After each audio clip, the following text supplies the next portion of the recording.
네, 오늘 우리 함께 은혜 나눌 본문은요. 빌레몬서 지난 시간에 이어서 빌레몬서 계속 보도록 하겠습니다. 빌레몬서 1장밖에 없죠. 1장 4절에서 7절 말씀까지 보도록 하겠습니다. 빌레몬서 1장 4절에서 7절 함께 같이 읽도록 하겠습니다. 내가 항상 내 하나님께 감사하고 기도할 때에 너를 바람은 주 예수와 및 모든 성도에 대한 내 사랑과 믿음이 있음을 들음이니 이로써 내 믿음의 교제가 우리 가운데 있는 선을 알게 하고 그리스도께 이르도록 역사하느니라. 형제여, 성도들의 마음이 너로 말미암아 평안함을 얻었으니 내가 너의 사랑으로 많은 기쁨과 위로를 받았노라. 아멘. 예. 예배가 좀 계속 풍성해지는 것 같습니다. 또 그런 가운데 또 방송을 담당하는 우리 청년이 오늘 못 나왔고요. 또 가족 그 대신할 수 있는 보조할 수 있는 우리 청년들도 못 나와가지고 예린이가 오늘 대신 방송에 젊은 친구들이 막 습득이 빠르긴 해요. 우리 어른들은 겁나고 틀릴까봐 틀려도 되는데 그런데 좀 대신 이거 수고해 주시겠습니다. 오늘 아까 찬송의 내용처럼 우리가 예수 믿는 것 그리고 예수 이름을 부르는 것 예수 앞에 나오는 것이 복인 줄로 믿습니다. 제가 오늘 설교하고자 하는 내용을 우리 그 집사님이 기도에 다 그냥 포함하셔서 제가 설교할 거리가 없을 것 같아요. 그런 내용들이 다 녹아져 있는 기도의 내용들이 우리 하나님이 들으시고 또 우리 성도들의 마음이 정말 하나님의 사랑 때문에 또 우리의 믿음, 우리가 가진 믿음이 허튼 믿음이 아니라 정말 역사하는 믿음으로 우리 모든 사람에게 내가 받은 그 평안으로 많은 사람들에게 평안을 주는 우리 교회가 사귐의 교제가 충만한 하나님의 말씀의 가르침 교제뿐만 아니라 성도들 간에 주고받는 그런 교제를 통해서 점점점 그리스도께 나아가는 우리 교회가 되었으면 좋겠습니다. 그런 모든 기쁨의 마음을 가지고 오늘 본문을 한 번 더 보도록 하겠습니다. 지난 시간에 이어서 오늘은요, 이 4절에서 7절 내용을 보면 지난 시간에 처음 그리스도인이다라고 하는 말을 통해서 우리가 두 가지로 살펴봤는데 오늘날의 그리스도인들과 처음 그리스도인들의 모습을 비교해 보면 좀 많이 차이가 있다. 그러면 처음 그리스도인들은 어떤 모습이었을까? 역사나 성경이 말할 때에 우리가 살펴보면 두 단어로 표현할 수 있을 것입니다. 그것은 무엇이냐면 예수 정신을 가지고 살았던 사람들, 그리고 초심을 잃지 않았던 사람들. 예수 정신이 뭐 다른 거 있습니까? 십자가의 사랑으로 많은 사람들을 대했다라고 하는 것. 그리고 누구보다 하늘의 시민권을 가진 자로서 하늘의 시민권을 가졌으니까 땅의 법을 무시하느냐? 그것이 아니라 하늘의 시민권을 가졌기 때문에 하늘나라 법을 가진 사람들은 놀라운 또한 시민 의식을 가지고 살았다라고 하는 것을 지난 시간에 우리가 1절에서 3절을 통해서 갇힌 자다, 동역자다라고 하는 말을 통해서 우리가 살펴보았습니다. 오늘은 4절에서 7절 말씀으로 평안을 주는 사람이다라고 하는 내용을 통해서 함께 은혜를 나누고자 합니다. 바울이 오늘 빌레몬을 향해서요, 평안을 주는 사람, 너로 말미암아 많은 사람들이 평안함을 얻었다라고 하는 말을 합니다. 이 사람이 도대체 어떤 사람이길래 빌레몬을 향하여서 평안을 주는 사람이라고 할까? 오늘 이 평안을 주는 사람이라고 할 때에 그 바울이 그 사람을 그렇게 불렀다고 하면 오늘 그리고 그것 때문에 많은 사람들에게 위로와 기쁨을 받았다라고 하는 이 평가를 하는 것을 보면서 그렇다고 하면 우리 또한 이 빌레몬처럼 우리 또한 평안을 주는 사람이다라고 하는 것을 알 수가 있습니다. 오늘 이 평안을 주는 사람이라고 왜 그렇게 말하는지, 왜 우리가 그러한 사람이어야 하는지를 본문을 통해서 살펴보고 은혜 나누기를 원합니다. 먼저 첫 번째는요, 믿음과 사랑으로 평안을 주었기 때문이다라고 하는 것입니다. 빌레몬을 향하여서 평안을 주었다라고 하는 것은 빌레몬이 가지고 있는 주 예수님에 대한 믿음뿐만 아니라 그 믿음을 가진 자로서 다른 사람들에게 평안을 주었다라고 하는 것입니다. 오늘 그 믿음과 사랑이 평안을 주는 사람이라고 하는 사실을 알 수가 있는데요. 우리가 오늘 보고 있는 이 빌레몬이라고 하는 사람은 골로새에 살고 있는 사람입니다. 이 사람이 당시 알려져 있는 학자들의 이야기에 의하면 이 빌레몬이라고 하는 사람은 재력가예요. 재력가. 종을 거느리고 있었던 사람. 그리고 다수의 많은 사람들이 자신의 집을 제공할 만큼 그러한 저택을 가진 사람. 그래서 이 빌레몬이라고 하는 사람이 에베소에 갔다가, 에베소는 대도시거든요. 근데 지역은 골로새 지역에 살고 있는 사람인데 이 에베소에 방문을 했다가 사도행전 18장에서 20장에 보면 에베소 그 지역에서 바울이 복음을 전해요. 예수님을 전할 때 그때 아마도 빌레몬이라고 하는 이 사람이 에베소 지역에서 복음을 들었던, 예수님을 알게 되었던, 그래서 예수님을 믿게 되었던 사람이다라고 학자들은 말을 합니다. 지역을 한번 그림을 하나 넘겨주시면은 잘 안 보이죠? 여기 맨 오른쪽에 있는 게 보면 골로새 지역이고 바로 그 위쪽이 이제 에베소 지역이에요. 내륙으로 가까이 가는 곳이 그런 곳인데 저도 잘 안 보이네요. 아무튼 지금 바울이 어디서 지금 이 편지를 쓰고 있냐면 저기 왼쪽에 보면은 로마예요. 로마. 감옥에 있어요. 2년 동안 감옥에 갇혀 있으면서 그런 상황을 통해서 이제 어쩌다가 자신의 주인이었던 빌레몬이라고 하는 사람의 재산상 손해를 입히고 도망갔다가 하필이면 그 오네시모라고 하는 이 종이 똑같이 바울에게 찾아와 가지고 예수를 알게 되고 믿게 되었는데요. 그 이유가 있어요.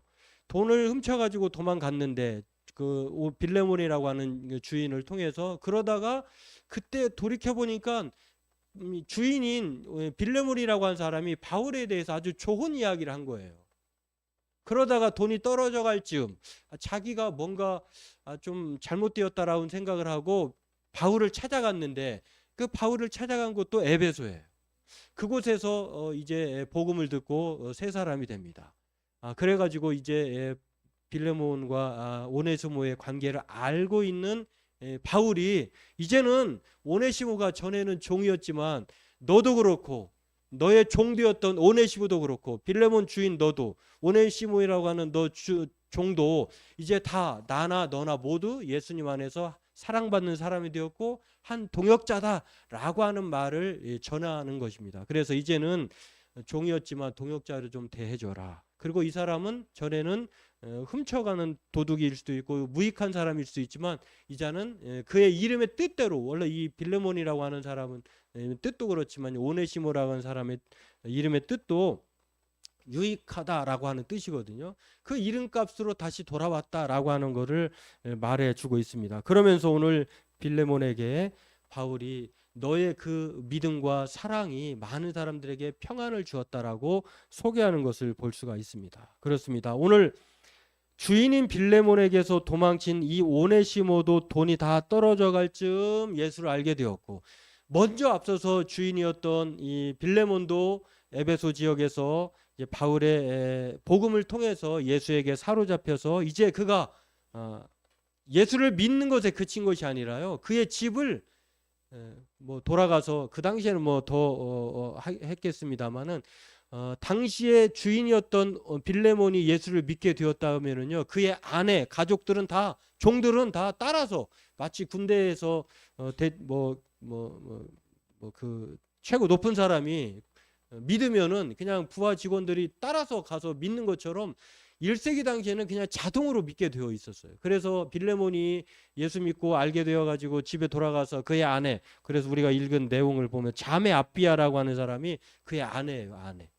그리고 우리와 함께 병사된 아키포가 아들이에요. 그러니까 자신이 예수를 믿어서 아내도 예수 믿고 자녀도 예수 믿어 뿐만 아니라 또한 집에 있는 교회에 편지한다라고 하는 것은 그의 집을 교회로 내어 놓았다라고 하는 거예요. 당시에는 교회가 뭐 큰 교회, 뭐 이렇게 대형 교회가 있는 것이 아니라 그냥 가정 교회가 교회예요.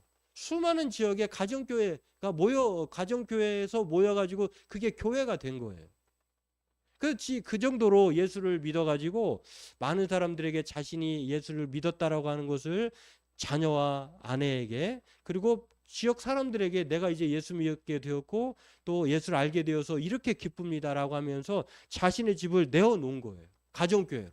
그러니 많은 사람들이 그 집에서 오고 가면서 예수를 알게 되고 믿게 되고 또 부르게 되는 것으로 인하여서 기뻐했을 뿐만 아니라 그 집에서 제공되는 그 사랑, 이 교제 때문에 이 사람들, 많은 사람들이 평안함을 얻었다라고 하는 것입니다. 그 주인은 이 빌레몬은요, 이러한 환대의 장소로, 가정교회로, 사랑의 장소로 자신의 집을 내어 놓았다는 것을 우리가 알 수가 있습니다. 그리고 그것으로 말미암아 평안함을 얻었다라고 하는 것. 다른 사람이 먹을 거리를 주고 또 다른 사람이 정말 우리가 알지 못하는 그러한 기가 막힌 소식을 전해주면 편안함을 얻잖아요. 그런 것처럼 이 믿음을 가진 사람은 바로 다른 사람들에게 평안함을 주는 사람이다라고 하는 것을 오늘 바울이 빌레몬을 통해서 말하고 있는 것을 알 수가 있습니다. 그렇습니다. 빌레몬은 바울을 통해서 복음을 전해 들었어요. 그리고 예수를 믿은 후에 바울이 전한 예수님의 가르침을 따라 많은 사람에게 사랑을 행함으로써 평안을 주는 사람이 되었다라고 하는 것을 오늘 성경을 통해서 알 수가 있는데, 그렇다고 하면 도대체 이 평안함이 무엇이길래, 성경은 이 평안함을 뭐라고 얘기하길래 사람들에게 평안함을 주었다라고 바울이 빌레몬을 평가할까? 이 평안함이라고 하는 말은요, 컴퓨터 세팅을 하니까 이제 그 헬라어 원어가 잘 안 보여지더라고요. 이 보면은 PPT 22번에 보면 그렇게 나와 있는데요. 힘을 돋게 한다. 그 앞선 단어 같아요. 상쾌하게 하고 휴식을 제공한다. 이런 뜻이에요. 다시 말해서 평안함을 주었다라고 하는 것은, 평안함의 사람이라고 하는 것은 다른 사람에게 힘을 주는 거예요. 그리고 다른 사람의 기분을 좋게 하는 거예요. 안식을 제공하고 휴식을 제공하는 사람이 바로 평안함을 주는 이 빌레몬을 향해서 이렇게 그 단어로 말하고 있다라고 하는 것입니다. 문제는, 더 중요한 것은 이 동사가, 평안함을 준다라고 하는 이 동사가 과거의 시점으로 끝나는 것이 아니고 어느 한 번에 그냥 일시적인 것이 아니라 그 이후로부터 지금까지 계속 지속되고 있다라고 하는 그 동사의 형태를 가지고 있어요.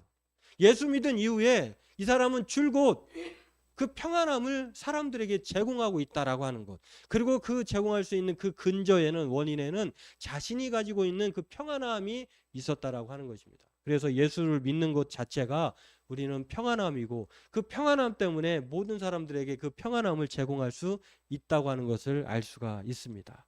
일전에도 말한 이 교보문고에 요즘에 그 방송에서 어제도 소개하는 것 같더라고요. 2024년 이번 연도의 작가로 한강 작가와 더불어서 고명환이라고 하는 개그맨 출신이 작가로 선정되었다고 제가 한번 소개한 적이 있는데, 그분이, 그 작가가 고전히 답했다, 마땅히 살아야 할 삶에 대하여라고 하는 최근의 책에서요, 이런 내용을 마땅히 행하여야 할, 마땅히 살아야 할 삶에 대해서 소개하고 있는데, 이제 그 그림을 보여주면 되겠습니다. 사람들은 이렇게 우리의 마땅한 삶을 이렇게 생각한다는 거예요.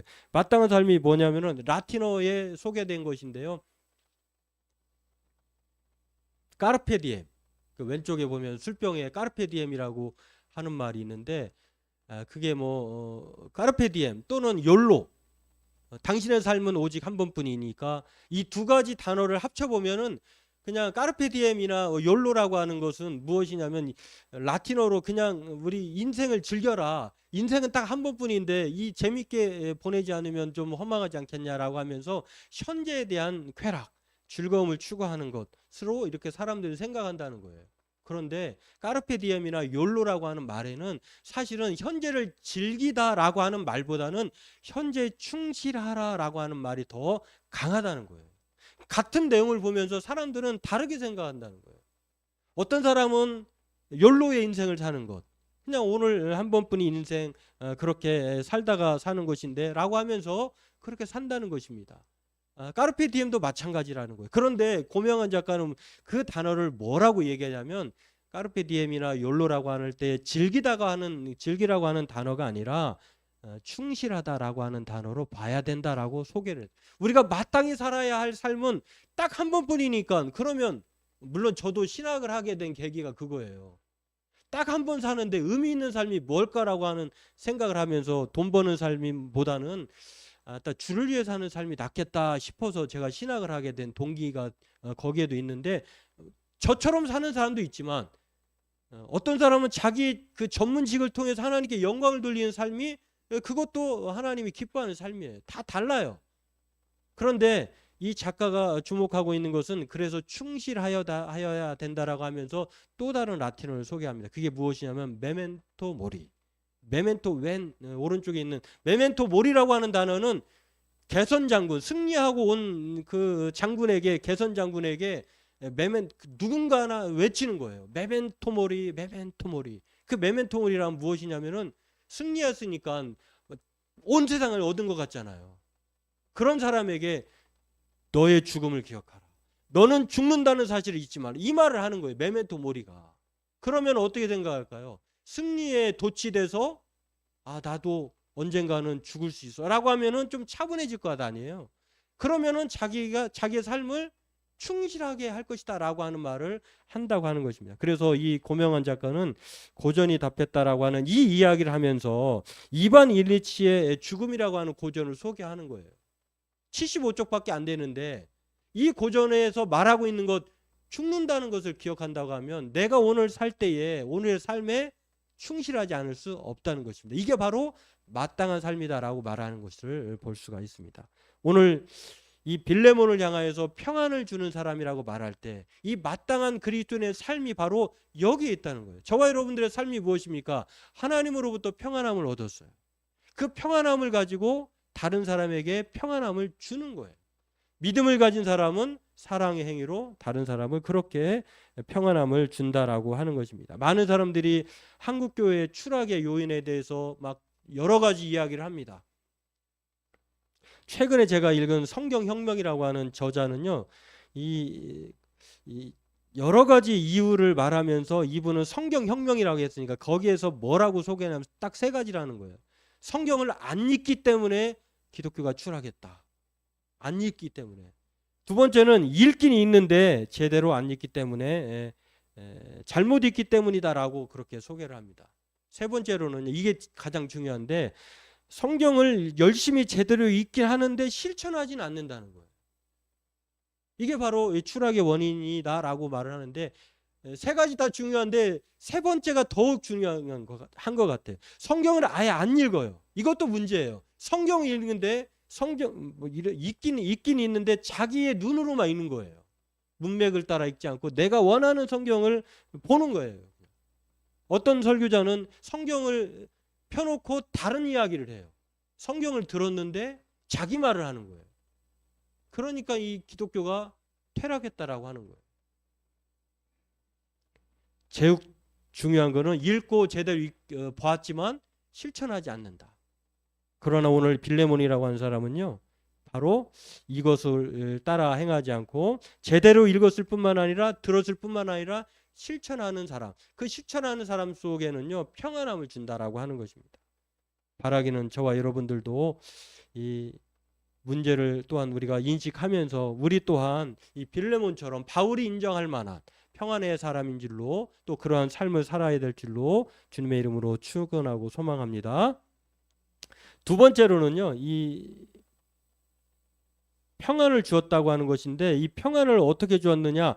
교제함으로, 환대함으로 평안을 주었다는 것을 알 수가 있습니다. 오늘 빌레몬은 자신의 짐을 내놓을 만큼 귀찮을 거 아니겠습니까? 그러나 자신의 재산, 자신의 삶, 자신의 시간, 그리고 자신의 거하는 이 장소까지도 교제로 내어놓았다고 하는 것을 통해서 평안을 주었다고 하는 것을 알 수가 있습니다. 이 빌레몬은 믿음과 사랑을 가진 사람일 뿐만 아니라 이 빌레몬이라고 하는 사람의 이름의 뜻도요, 사랑을 간직하자 한 자라고 하는 뜻이에요. 오네시모도 물론 제가 알고 예수 믿기 전에 진 이름이긴 합니다만 빌레몬이라고 하는 사람은 사랑을 간직한 자, 오네시모라고 하는 사람은 유용한 자, 이런 뜻이에요.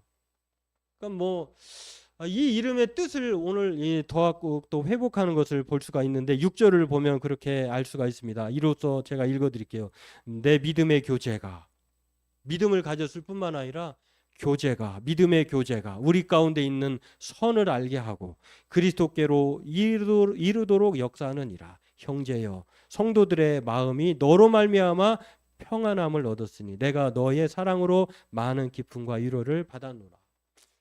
바울이 예수님이라고 하면 예수님의 가르침을 받은 사람이 다른 사람들에게 손가락질하고 대적하고 피하는 사람이 아니라 그 사람 때문에 위로와 기쁨을 얻었다고 하면 얼마나 흡족할까. 바울이 그렇게 말하는 거예요. 내가 너를 보니까 너의 그 믿음의 교제가, 너의 그 사람들에 대한 평가를, 소문을 들어보니 내가 너무 기뻐. 내가 너 때문에 위로를 받아. 지금 바울의 상황이 사실은 감옥에 있는 상황이거든요. 그렇습니다. 교회는 교제하는 곳이에요. 어떤 교제하는 것이냐? 저희가 사도의 가르침을 받아, 사도행전 2장 42절에 초기 예루살렘 교회의 모습을 보여주는데요. 사도의 가르침을 받는 교제의 장소예요. 다시 말해서 하나님의 말씀에 교제가 있는 곳이 교회예요. 교회에서 정치적인 발언을 듣거나 뭐 그냥 유쾌한 말을 듣는 그런 자기개발적인 그런 말을 듣는 것이 아니라 하나님의 말씀의 가르침을 교제하는 곳이 바로 교회라고 하는 것입니다. 또한 그것으로 끝나는 것이 아니라 하나님의 가르침의 교제가 무엇입니까? 내가 너희를 사랑하였으니 너희도 나처럼 사랑하라. 이 말을 듣는 곳이, 교제하는 곳이 바로 이 교회가 아니겠습니까?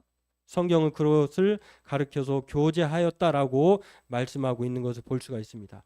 그들이 사도의 가르침을 받아 서로 교제하고 하나님의 말씀에 교제에 힘입어서 성도들과 함께 서로 교제했다고 하는 것이 초기 교회의 모습이었다라고 하는 것. 그래서 이 교제라고 하는 코이노니아라고 하는 단어를 보면은요, 사귀다, 공유하다, 공동체가 되다 이런 뜻이에요. 그러니까 교회는 사귀는 곳이에요. 하나님의 말씀의 가르침을 받는 그 교제 장소일 뿐만 아니라 서로 간에 사귀는 거예요. 서로 공유하는 거예요. 정보를 공유하고 사랑을 공유하고 물질을 공유하고 아픔을 함께 공유하고 그런 곳이 바로 교제, 코이노니아, 교회라고 하는 것입니다. 또한 교회는 홀로 있는 곳이 아니라 공동체예요. 홀로 존재할 수 없어요. 인간은 사회적 동물이에요. 그래서 인간은 홀로 살 수 없어요. 한문으로도 사람이 진짜 홀로 되질 않아요. 이렇게 철저히 빌레몬은 교제하는 사람이었다라고 하는 것을 알 수가 있습니다. 교회와 성도는 바로 이 교제를 통해서 평안함과 기쁨과 위로를 주어야 되고 받아야 한다고 하는 것을 알 수가 있습니다. 홀로 존재하지 않는 삼위일체 하나님이 왜 한 분이시지만 삼위로 계시느냐? 세 분이지만 한 몸이냐라고 말할 때에 그 삼위일체 하나님이 서로 이렇게 교제하고 있는 가운데에 우리에게 믿음으로 오셨다라고 하는 것. 그 하나님을 믿는 우리 또한 교제의 사람들이다라고 하는 것입니다. 제가 요즘에 몇 번 소개하고 있는 홍성남이라고 하는 신부님이요. 이분이 신부님이기도 하지만 영성 작가이기도 해요. 이분이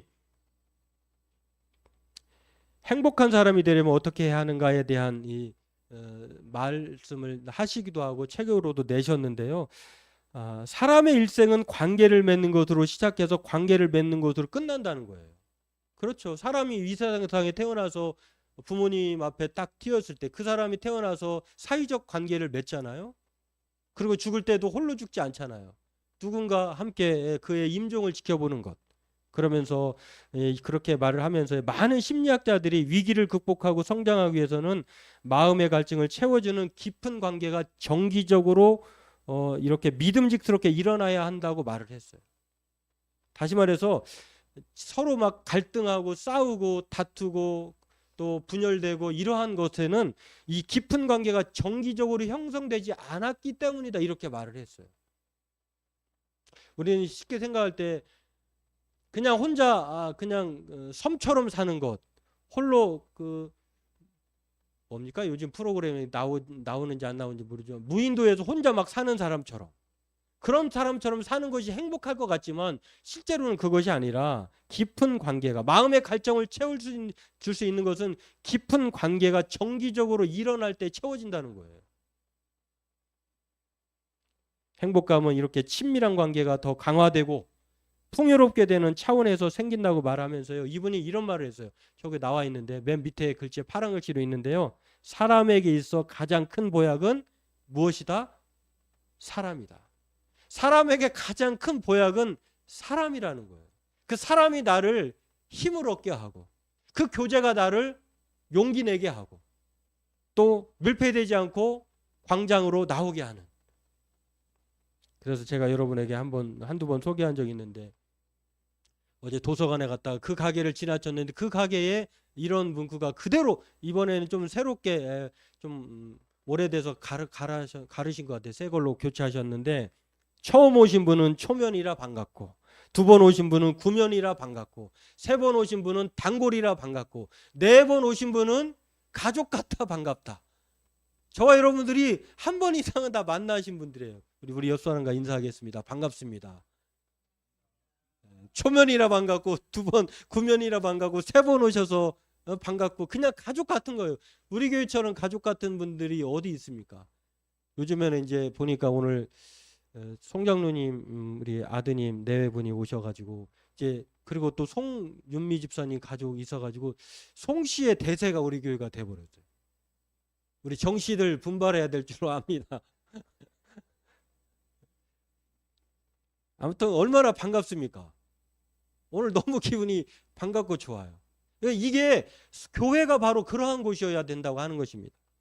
우리 송은미 집사님, 난 기도에 집사님이 그렇게 빨리 쾌차하기를 기도하는 것 제가 바라던 바예요. 요즘 제가 간혹 생각할 때 이 코로나 이후로 또 우리 교회는 주일에 한 번 모이잖아요. 그러니까 어쩌다가 함께 만나서 기도하는 시간이 줄어들었어요. 대면 예배를 안 하고 비대면 예배를 드려오다 보니까, 그래서 제가 한 번쯤은 가끔 이런 문제를 터놓고, 뭐 청년들 문제, 아프신 분들 문제, 또 사업에 여러 가지 뭐 어려움을 당한 성도들, 또 즐거움을 가지고 있는 성도들을 위해서 우리가 함께 이 기도하는 시간을 통해서 기뻐하고 아쉬워하고 또 용기를 북돋고 힘을 실어줘야 되겠다 하는 생각을 했는데, 오늘 마침 집사님이 거기, 제가 언제 텔레파시가 통했나요? 아무튼 거기에 다 얘기를 하셔서 참 바람직하다, 그런 생각을 하게 됩니다. 심리학에서요 대상관계 이론이 있다고 합니다.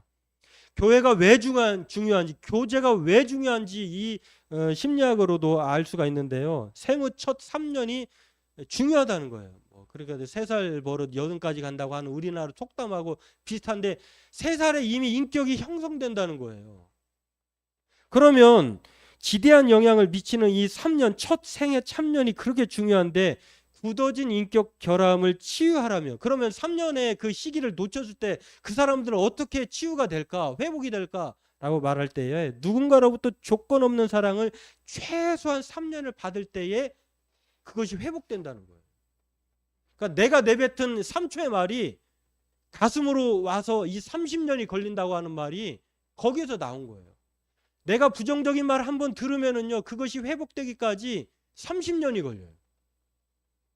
그러니까 3년의 그 시간을 놓쳐버리면 3년에 누구로부터 무조건적인 사랑을 받아야 되는데, 그게 누구로부터 받아야 되느냐? 이 무조건적인 사랑은 3년 동안 누구에게 받습니까? 첫 3년은 부모에게 받는 거예요.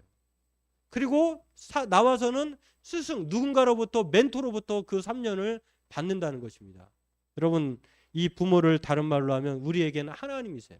우리 하나님을 아버지라고 부릅니다. 우리의 마음의 그 결함을 누가 온전히 채워줄 수 있느냐? 하나님 외에 없다는 것이에요. 그리고 그 3년을 또한 하나님 말고 누가 채워줄 수 있느냐? 우리 교회 성도들이 서로 채워줄 수 있다는 거예요. 우리는 서로 멘토가 될 수 있다는 것입니다. 멘토나 멘티, 우리는 서로 주고받는 사람이에요. 저는 가르치는 기능적인 역할을 하지만 때로는 여러분에게 많은 걸 배워요. 제가 할 수 없는 거를 여러분이 하시기 때문에. 여러분들도 마찬가지입니다. 내가 할 수 없는 거를 다른 사람이 할 수 있는 거예요. 그래서 서로 주고받는 거예요. 그게 바로 교회라고 하는 것입니다. 6.25 때 북한에서 탈출한 미국 선방에 가득 찬, 우리가 뭐 가끔 이디오피아나 어떤 사람들이 난민들이 그 배를 탈 때 배가 기우뚱기우뚱 때 그런 그림을 우리는 보잖아요, 가끔. 근데 우리가 바로 그러한 민족이었어요. 그런데 그 미국 선박을 타고서 한국으로 이렇게 탈출하려고 했을 때에 후에 어떤 사람이 그런 고백을 합니다. 내내 그렇게 그 지루한 배를 타고 오면서 한 사람도 싸우지 않았다고 해요. 마치 어렸을 때 단칸방에서 이불 하나를 놓고 올망졸망 여러 대식구가 살면서도 그렇게 싸우지 않았던 것처럼, 서로에 대한 배려심이 없었다면 불가능했다는 거죠. 그런 사람들, 진정한 양반이라고 부른다고 해요. 우리는 진정한 양반이 어떤 사람이냐? 배려하는 거예요. 내가 좀 손해보는 거예요. 오늘 예수님에 대한 이 믿음과 사랑을 행하는 그러한 평안을 주는 사람이 바로 빌레몬이었다라고 하는 것입니다. 오늘 하나님의 인격적인 하나님을 만나고 그가 그의 믿음을 가지고 자기가 가진 그 믿음을 자기 안에만 두지 않고 관계를 통해서 서로 자신의 집을 개방함으로써 교회를 만들고 서로 자신이 가진 모든 것들을 통해서 또한 평안함을 이끌어내었던 것처럼 오늘 저와 여러분에게도 성경은 우리에게 빌레몬을 사랑을 간직한 자라고 말하지만 하나님의 자녀로 성경은 저와 여러분을 그렇게 말을 합니다. 예수님께서 화평케 하는 자는 복이 있나니 하나님의 아들이라 일컬음을 받을 것이요. 마태복음 5장에서 말을 하면서요. 그 화평케 하는 자를 가리켜서 우리를 저와 여러분들을 가리켜서 그렇게 말하고 있다는 것입니다. 화평케 하는 사람들, 평화를 이루는 사람, 평화를 위하여 일하는 사람은 어떤 사람이냐? 빌레몬처럼 자신을 개방해서 자신의 모든 사람과 관계를 맺어서 하나님의 복음을 공유하고 또 사귐을 통해서 공동체를 형성했다라고 하는 것입니다. 이 말을 가리켜서요. 유진 피터슨 메시지 성경에서 화평케 하는 자들이라고 하는 이 맥락을 뭐라고 소개했냐면 이렇게 말했습니다. 경쟁하거나 다투는 대신에 협력하는 모습을 보여주는 너희, 이렇게 말을 했어요. 교회는 경쟁하는 곳도 아니고 다투는 곳도 아닙니다. 대신에 협력하는 곳이에요. 사귀는 곳이에요. 공동체예요. 바라기는 우리 교회가 정말 화평케 하는 자는 복이 있다고 했는데 그 복은 누구로부터 주어지느냐? 바로 화목케 하신 예수님으로부터 주어진다라고 하는 것입니다. 우리 교회가 하나님의 집에 자신의 자리를 확보된 사람이라고 하는 그 화평케 하는 사람의 그 결과가 그렇듯이 저와 여러분들이 이미 하나님 나라가 확보된 사람이에요. 하나님 나라를 얻었는데 무엇가 부족하겠습니까? 그렇다고 하면 우리가 우리의 인생을 서로에게 교제하면서 나눠주면서 아름다운 화평케 하는 사람으로 끝까지 주님 오실 때까지 살아갔으면 좋겠습니다. 오늘 우리의 평안함을 통해 다른 사람에게 평안함을 주고 또 서로 교제함으로써 예수님께로 이끄는 우리 교회 성도가 되길 주의 이름으로 축원합니다.